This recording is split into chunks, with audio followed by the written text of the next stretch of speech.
Actually, John Cusack rang me up. I'd made an earlier film with John, and he rang me up and said, "Would you be interested in making High Fidelity? It's set in Chicago."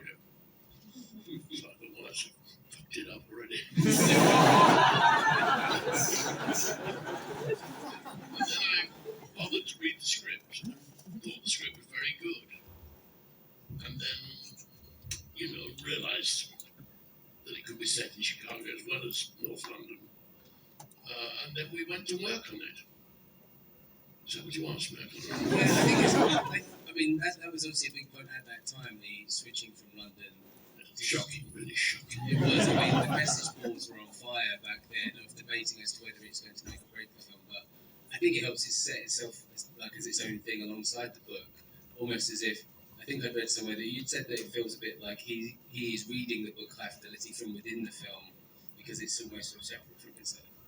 Well, I was very shocked when I first saw it as to how much of the book had survived in a direct form, because most of the fourth wall stuff comes from the book. So it helped me sort of locate myself in it. But it was interesting, the Chicago thing, because I'd had the experience both with Fever Pitch and High Fidelity that I thought I was writing locally, and I didn't know if anyone who didn't live in North London would ever read either of them. And then, Fever Pitch, it started with Arsenal fans, and then I started to hear from Spurs fans, and I thought, oh, that's weird. And then, Aston Villa fans and Borussia Mönchengladbach fans, and I thought, oh, it's nothing to do with where you live.